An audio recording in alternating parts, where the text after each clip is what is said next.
Well, thank you, Speaker, and it does give me pleasure to be able to rise to support the petition here on behalf of the opposition, because this petition is before this House because it is calling on a parliamentary inquiry into missing person investigations, an inquiry that would look at how they are funded, how they are overseen and how they are reported. And I'd like to just begin by thanking all of those people that put their name down to sign this petition.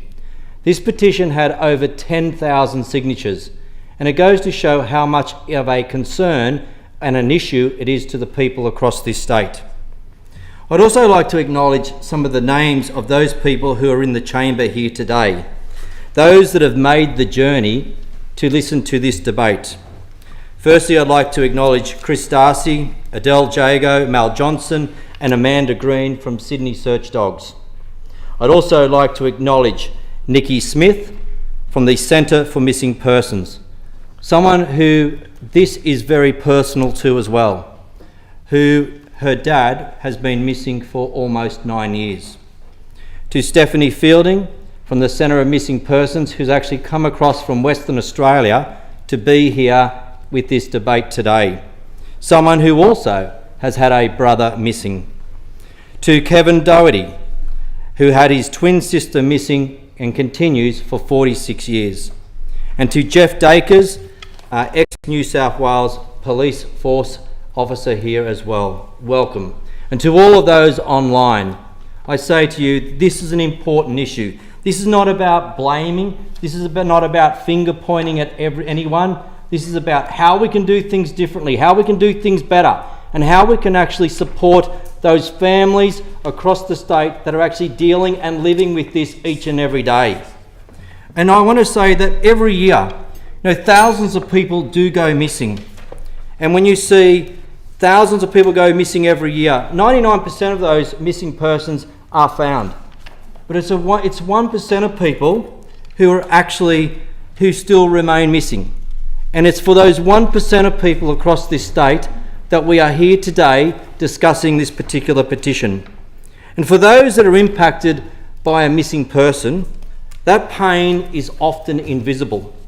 When someone goes missing, the tragedy doesn't stop with their disappearance. It creates a ripple effect. It creates trauma that touches everyone who loves them. It's everyone's worst nightmare to have a loved one go missing. It is a different type of torture to wake up every morning wondering where your father, your mother, your son, your daughter, your brother or sister may be. Asking all of those questions. Where are they? Are they safe? Will they be returning home again? What happened? Is someone else responsible for this? This grief goes without closure. It's a wound that never heals. And yet many of these families are forced to become investigators, advocates and survivors all at once while grieving the missing part of their family. In many cases, these family members become the victims of these missing persons.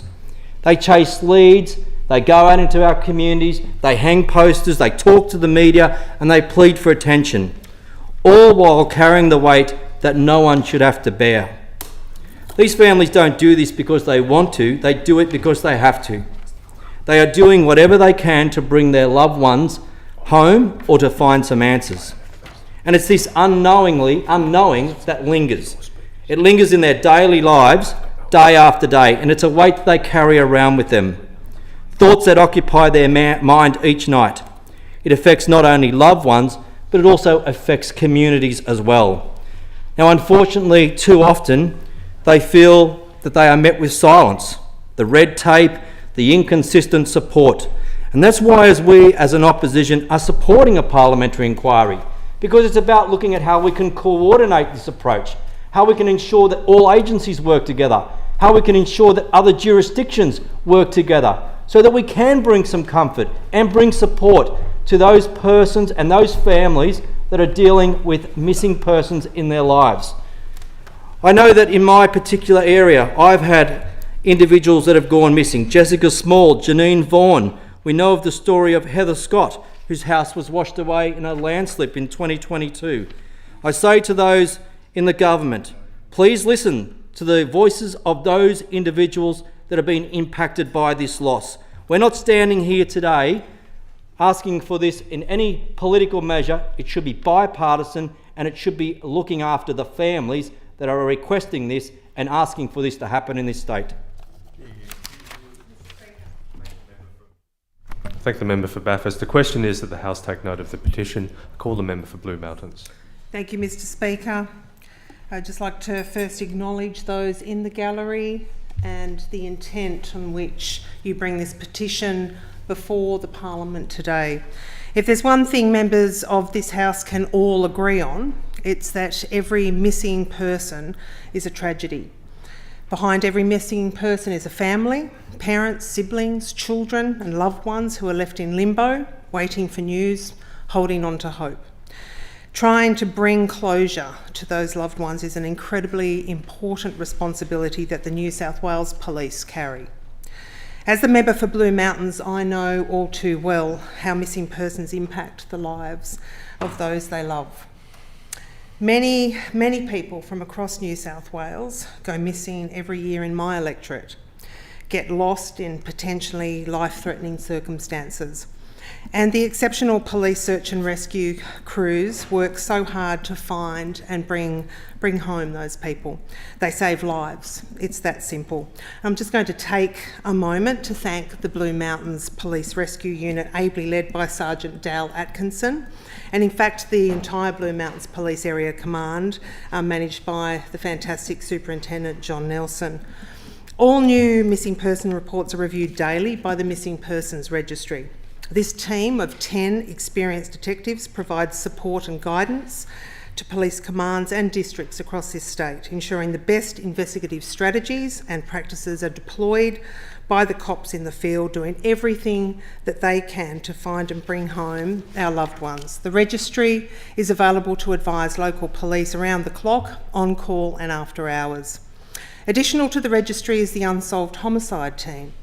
The UHT is again an experienced and skilled unit of the New South Wales Police and who investigate these cases with great compassion, diligence and professionalism to help bring perpetrators to justice and to provide closure to the families and friends of victims. A team of 3 inspectors, 7 detective sergeants and 29 detective constables work tirelessly to solve these cases which tragically do not have an answer. They actively reinvestigate and reinterrogate evidence in each of those cases, and assessing, prioritising and reinvestigating those homicides is the core business of that team. Both the Missing Persons Registry and the Unsolved Homicide Squad are ably assisted by the various commands within the New South Wales Police, including the Dog Squad, which is the finest in Australia, as well as Pole Air, Marine Area Command and Police Rescue. These commands have decades upon decades of experience in search and rescue and are considered world leaders. Mr Speaker, our teams are constantly refining and improving their work. In the wake of the Special Commission of Inquiry into LGBTIQH plus hate crimes, the New South Wales Police have commenced a review of the practices and their procedures. As part of that work, police are engaging with international jurisdictions to make sure the police employ gold standard practices. To suggest after such a mammoth inquiry that we would need to undertake a further inquiry that would drain huge resources from the dedicated missing persons and unsolved homicides teams is not on.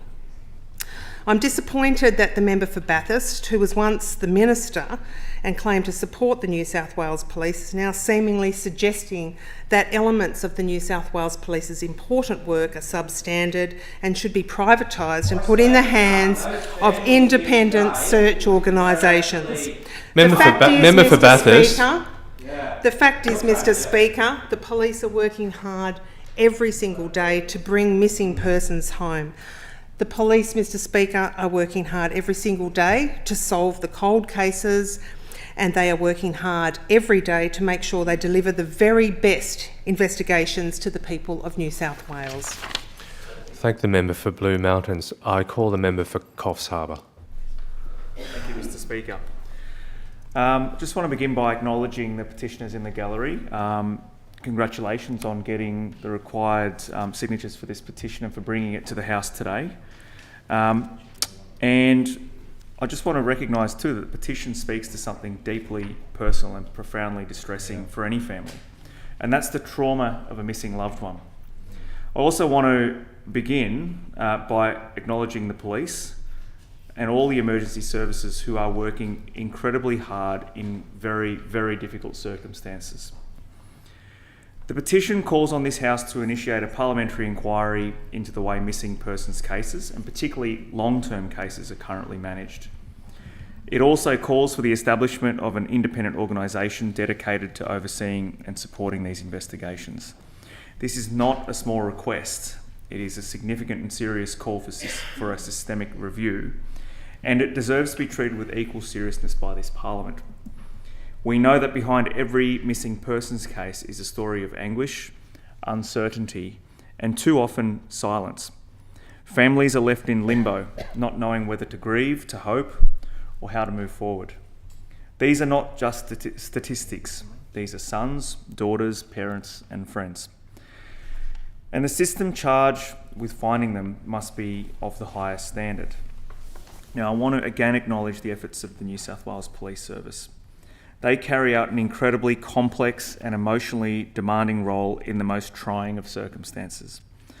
But when communities raise concerns, not about isolated incidents, but about systemic issues, it is incumbent on us as elected representatives to listen. This petition points to a broader discomfort that perhaps the current approach to missing persons could use some improvement. That perhaps some families feel they are not being heard, that they feel some cases slip too easily into the long-term file without fresh eyes or renewed efforts. An inquiry, properly scoped and respectfully conducted, cannot be an attack on the police. Rather, it would be a constructive and transparent opportunity to improve systems, procedures, and support mechanisms for the families most affected. It would be a chance to ask hard questions, yes, but also to develop better answers. The idea of an independent search organisation is not without precedent. Other jurisdictions have trialled or implemented dedicated missing persons units with a mix of investigative, social support and community engagement functions. It's worth considering whether such a model could complement our existing police efforts here in New South Wales, especially in long-term and complex cases where time and resources are stretched. An inquiry will get to the bottom of this issue. I understand that inquiries must be used judiciously. I also believe there are moments when the Parliament must pause, take stock, and ask whether the systems we've built are still fit for purpose. To the petitioners in the gallery, I want to thank you for your perseverance, your advocacy, and your courage. Bringing an issue like this into the public spotlight is no small feat. It's now up to the House to consider the petition, and if an inquiry is to be launched, let it be one that listens to the lived experience of families, assesses what is working and what is not, and moves us closer to a system that truly leaves no one behind. Thank you. Thank you, Member for Coffs Harbour. Call the... Are you speaking as the Minister? No. Okay. I call the member for Monaro. Okay. Thanks. Thanks, Speaker. Sorry, the gallery, that's just confirming whether I'm speaking as Minister in reply or just speaking on the petition. So can I also acknowledge the effort you've made in getting the 10,000 signatures for this petition? I want to talk about some family experience with missing persons, which is something I have talked about the subject of this in this Parliament before. My brother-in-law, Harry, real name Scott, who died on the banks of the Murray River in a tent and was not found for many, many months after he died. He had mental health issues, alcohol issues, it'd be fair to say. He was also an incredibly intelligent bloke who when he was well, was a wonderful person to be with. So I've spoken about him in this place before in the context of homelessness, but he is also somebody who he was homeless, so he moved around a lot. So we often didn't know where he was, and it wasn't for some time after he went missing that he was actually reported as a missing person. My sister-in-law, Melody, reported him as missing.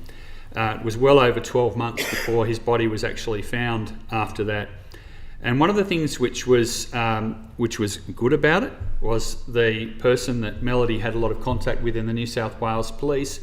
One of the things which was frustrating and complicated about it was that we knew it was quite likely that he was missing in Victoria.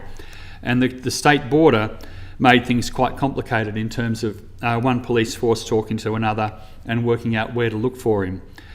We had a reasonable idea he was probably somewhere around the Murray, but for one reason or another it took an awful long time to find him. It didn't help that he was also was likely to be arrested if he came back into New South Wales, if he was alive, just the sort of charges that homeless people end up getting, riding without a bicycle helmet, fines for various things, all those sort of things which you would hope that for someone with mental health problems and homelessness problems that maybe we could deal with in a different way. So it's a story which I think I had not had exposure to that system before that happened. It's something which, when it is a person who is a family member, Harry was almost exactly the same age as me, within a week, went to a public school exactly the same as me, had similar opportunities in life, but life didn't give him the same opportunities it's given me. His experience is one that certainly showed us an example of the frustration which I know you all feel about this, and I can understand that in the process of that, we always want more information. We want to know what's being done. We want to know more about the search that's going on. We'd love to know that there's more active search going on for our loved one who is missing. I certainly understand the frustrations that have brought you to this point of bringing this petition here today to us. As the Parliamentary Secretary said in speaking to this, and I think as the member for Coffs Harbour said as well, and we do have confidence in the efforts that the New South Wales Police Force puts in. And as I said, in our family's experience, there was a particular member of the police force who was the contact, who was always helpful. But that doesn't stop you from being anxious, wanting to know what's happened to your loved one, fearing the worst all the time. In our case, the worst was confirmed down the track, but it is something which is emotive, and which needs to be handled with great sensitivity. I know that the police in New South Wales do their absolute best in a situation which does bring such incredible emotional pressure and is so difficult to follow up and sometimes so difficult to find people. I commend them for the work that they do, but in noting your petition, I certainly understand the frustrations that have brought you here today, and understand also the work that has been done internally in the New South Wales Police, consistently as outlined by the Parliamentary Secretary, to try and make sure that we are dealing with these difficult cases as effectively as possible. So again, I commend you for bringing the petition. I call the member for Newtown. Thank you, Speaker, and I rise to contribute also to this petition debate calling for a parliamentary inquiry and independent oversight of missing person investigations on behalf of the Greens in this chamber. I want to acknowledge that the number of people going missing is increasing. It increased over the last year. We know that the scale of which people go missing is significant and truly, truly incredible to think of, not just the individuals and their lives, but also the family members that are impacted. You can't look on social media or in social media groups without seeing call-outs, either from the New South Wales Police or indeed from family members or friends for people that are missing, and we see that regularly. We also know that there are a whole lot of people, as we just heard from the member for Monaro, in relation to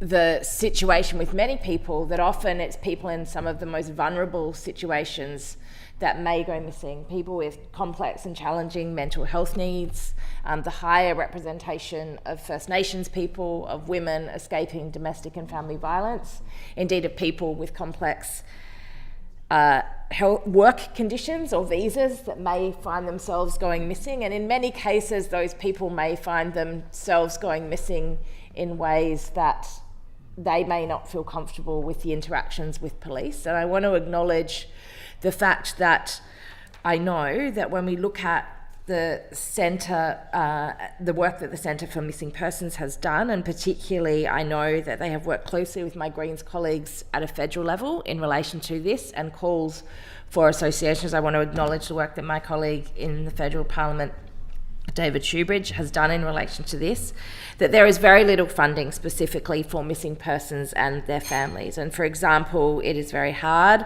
for families to get the mental health support and emotional support that is needed. I also want to acknowledge the fact that at the moment, missing persons are primarily dealt with as a police-related matter. While there's absolutely a role for the police in relation to this, we need to recognise that actually in many cases, the level of comfort that individuals would feel following up with the police on a regular basis, knowing full well, in particularly, it's less of an issue in Newtown. There are other complex relationships with the police in the inner city, but in regional areas where people know that there may be challenges to get police to respond to immediate crime that is occurring then and there in a timely manner, the idea that people would then feel comfortable to be able to go ahead and request further information, details and support is one that is a concern. The other side of that is who has the expertise in terms of being able to conduct this, and I think that it's absolutely critical that we have, and I recognise the petitioners in their support of a parliamentary inquiry into this, because what we know is that families are hurting, that people are bringing this as an issue that needs to be raised, but we also know, as we've heard from the government members, that this is not a problem that is going away. This is a problem that continues, and as we see more mental health crises in our community, as we see more people struggling with the pressures of life, we are seeing an increase in the amount of people that go missing, and as a result there is a need to make sure that we are not just saying that the current way that we deal with missing persons is appropriate, but that we are willing and open to looking at alternatives, but also looking at trauma-informed approaches and approaches that can involve others beyond just the police. I want to acknowledge particularly the challenges that can exist with certain communities needing to have their voice heard in a way that they have something that is all life consuming take place and is seen as a small part of the role of one other agency. And I think this is a key factor, because if you're interacting with the police, people know that the New South Wales Police have a large remit of responsibility. If you have a family member or a loved one go missing, that is your whole world. That is your whole life. And so the idea to expect that we could, as a parliament, determine that we should have a whole committee that is responsible for engaging in inquiry about this and looking into the idea of having a whole organisation that is solely focused on something that is all-consuming to people's lives seems the very least that we can do to address the level of trauma that people have experienced. Thank the member for Newtown. Member for Castle Hill, you need to seek leave. If you member for Castle Hill seeks leave to make a contribution, is leave granted? Leave is granted. Thank you, Speaker, and I thank the members of the House for granting leave. I want to start also by thanking the over 10,000 people who have signed a petition and put their name on a petition and brought it to this House so that we can review the processes regarding missing persons. It's very important that we take this petition as a very, very important consideration, because the lives of people who are affected by missing persons is significant. Speaker, I am a former member of the New South Wales Police Force, a former prosecutor, and somebody who has actually appeared whilst I was a serving member of the police force in the coroner's courts. I've spoken to families who've lost their loved ones, and I know how important it is that we treat this matter very, very carefully. Speaker, I support a process which improves the lives of members of our community. It can never be questioned that the process which improves the ability of police to investigate reports of missing persons will greatly improve society. This is not about a criticism of the police. As a former member of the New South Wales Police Force, I fully support the actions of the police. This is about whether or not processes can be improved to make the process of locating missing persons a better process for all concerned in our community. When a person is reported a missing person, we know that there will be many people who have suffered emotional trauma. Reports such as the Australian Institute of Criminology Missing Persons Report 1988 describe the trauma suffered by families and friends of missing persons. Part 1 of that report, and I commend the report to anyone who wishes to understand more about missing persons, provides case studies of 5 particular people who were reported missing, including statements from the family members who've suffered trauma. One of the missing persons in that report was Sharon Phillips, who was reported missing in 1986. 38 years later, the Queensland State Coroner Terry Ryan, when giving findings in relation to the inquest of Sharon Phillips, observed, and I quote, "The ambiguous loss experienced by a family of a missing person is considered to be the most traumatic kind of loss and the most unimaginable form of stress." End quote. Speaker, over the last few decades, the investigation process into missing persons has improved, and we know that the number of police attached to the now missing persons register in New South Wales has increased. In fact, the missing persons register has 3 detective sergeants, 9 detective senior constables, 4 intelligence analysts, and also a detective chief inspector, and that was reported in the newspaper by Detective Chief Inspector Glenn Brown, the manager of missing persons in 2022, and I'm not sure whether it's increased since that time. Detective Chief Inspector Brown also stated, in respect of missing person statistics, quote, "The most important stat we use is the average days missing, and prior to the registry the average was 6.29 days, and we got it down in 2021 to 2.8 days. The Detective Chief Inspector said, "We are finding more people quickly and finding them before they come to harm," he said. Apart from the Missing Persons Register, there's also the National Persons Coordination Centre and other bodies. Recently, Speaker, there was a National Persons Symposium at Liverpool, which was held between the 23rd of November and the 24th of November 2024. A report was prepared by the Centre for Missing Persons Australia Incorporated, titled "Addressing the Crisis, Evaluating Australia's Resources for Missing Persons." It's a 2025 report. It contains 18 recommendations in relation to how to improve the process. Some of those recommendations include additional funding from the proceeds of crime, amongst many other recommendations, including reviewing the Coroner's Act and reviewing the Law Enforcement Powers and Responsibilities Act. It's clear when we see bodies such as the Centre for Missing Persons putting out detailed reports that this House should take that seriously. What is being sought is an inquiry to look into whether the process can be made better. I fully support an inquiry, and I fully support the petition which is before this House. And again, I want to close by thanking all those people who've put their name to the petition, and thanking those people who've come here today to listen to this debate. And I thank you very much. Speaker. Thank the member for Castle Hill. The member for Wahroonga seeks leave to make a contribution. Is leave granted? Yes. Leave is granted. Thank you, Mr Speaker, and can I also join my colleagues on this side by thanking the 10,000 people that have signed this very important petition, and I really want to thank Nikki Smith and Chris Darcy, who met with me in my electorate office and explained to me what lay behind this petition, and particularly in Nikki's case and in Chris's case and the other people that are supporting this petition, the amount of voluntary time that they have put in as good citizens of our country to highlight a really, really important issue. I do have some insight into the sort of pain that people who have lost a loved one missing from them arises, and that's because my father's favourite brother was in a concentration camp as a political prisoner in the Second World War, and he was liberated by the Russians, and then he just disappeared. And my father was 20 at the time. Every day of the rest of his life until he died at the age of 92, he grieved the loss of his beloved brother.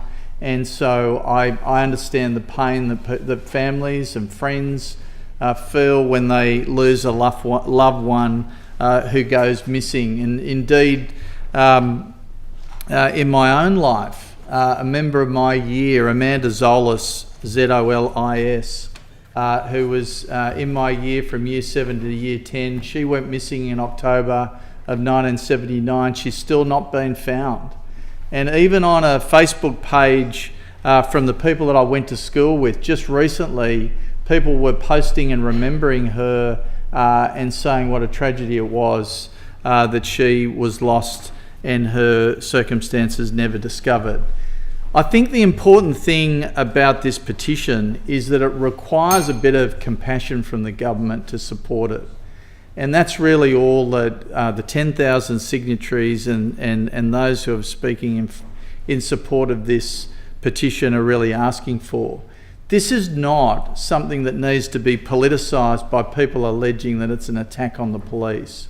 What this petition is seeking is actually a review of the system, both searching, both the support for the family members, as the member for Bathurst said, the family and friends are the silent victims when a person is missing, whether the support for them during the coronial inquest is sufficient, whether there are other improvements that can be made in the system to find people more quickly, to give support to people, more support for people. It is more than just a policing issue, it's a whole of government issue. And indeed, you know, the Attorney General has very proudly said that he's increased funding and support for the Road Trauma Support Group by the New South Wales Government. Well, where is the support for the family and friends of missing persons? Why is it appropriate for one group that suffers a trauma to be supported but not other groups? And so I think this is an incredibly important petition. I think it's an important petition which will show the character of the government, whether they support this or not. It will show the compassion of this government, whether they support it or not. And as the other speakers that have spoken on this debate have said, I very much support this petition. I think there needs to be an inquiry.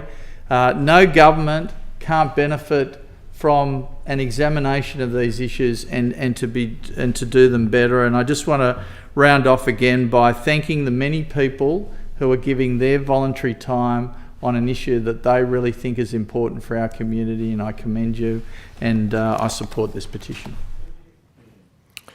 Thank the member for Runga. I call the Minister in reply.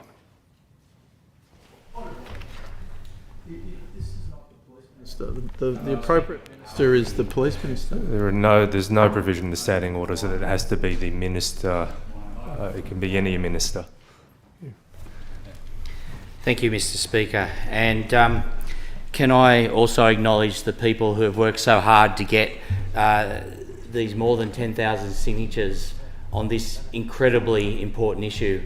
And on behalf of the government, can I say that we acknowledge the anguish that follows a person going missing, and how not knowing, particularly for long periods of time or ever, what has happened to that person must be one of the most difficult things families and friends would have to endure.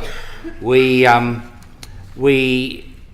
acknowledge that there has recently been an inquiry into this area, and there were 19 recommendations from that inquiry that was all supported by the government. This is an area that has to be constantly reviewed. There are always new technology, more information, better linkages that hopefully at some stage lead to evidence that might point to the whereabouts or what happened to a person who has been reported missing. In 2024 alone, there were 9,744 missing person reports. That equates to an average of 187 missing person reports each week, with the figures being a decrease from previous years. So far in 2025, there have been 4,447 missing person reports, a similar average to 2024. The average days missing for a missing person continues to fall from over 6 days in 2018 to just over 2.3 days in 2025. The Missing Persons Register is currently monitoring about 1,286 cases of either current or active missing persons cases. So that is still an incredibly high number. It's continues to be an issue. Some of the things that are done on a regular basis is that the New South Wales Police Force standing operating procedures for missing persons, unidentified bodies and human remains is done on a yearly basis, looking at those standard operating procedures and reviewing them. I know at this stage it's not the answer that you're looking for, but certainly the government understands what you're saying, and we will continue to work to make sure that we're doing the maximum we can to address this really important and disturbing issue. Yeah. Thank the Minister. I now call the member for Bathurst in reply. Yeah, thank you, Speaker. And I want to thank the members for the Blue Mountains, the member for Coffs Harbour, the Minister and member for Monero, a member for Newtown, the member for Castle Hill, the member for Wahroonga, and the Minister and our member for Wyong. And I just want to say that we came to this House today to present this petition. And if we can do things better, then that's what we should be doing. And that's exactly what the families have asked here with this particular petition. But the very first speaker that came to this House today gave us a rundown of the registry and what already happens here in New South Wales. We already know that. This is about how you can do things differently and how you can do things better. And if we are putting families first, that's what we should be doing. So I find it insulting that the first speaker comes into this place and says that, oh, this is against the New South Wales Police Force. Well, I'll tell you what, there are ex-members of the New South Wales Police Force that are supporting this. There are current members of the New South Wales Police Force that actually support this. And one of the most disgraceful things that I've seen happen in this place today is usually the minister responsible for the portfolio comes into this House and actually gives a response. And yet here we are with a minister for police that didn't even have the gumption to come down here and stand in this House and actually tell those families that are watching online, tell those families that are impacted by this, that are sitting here in the gallery today, about what is going on. This is an issue that is important. And I'm going to make these couple of quick points. I mean, when we're considering these, this is about putting families first. This is about improving systems for missing person investigation. These families show incredible strength. And I'll tell you this, the opposition stands with you, we stand with the families, and we stand on behalf of those that are still missing. And we will continue to fight for them. And if we can build a system that doesn't just respond to missing person cases, but one that honours them as people with families and communities who are missing them, then that's what we will continue to do. Thank the member for Bathurst. The question is that the House take note of the petition. I'm going to put the question. All of that opinion say aye. To the contrary, no. I think the ayes have it. The ayes have it. The debate on the 10,000 signature paper on the establishment of a parliamentary inquiry into and independent oversight of missing persons investigations having concluded, I'd like to thank all the guests in the gallery who've come here to hear the debate.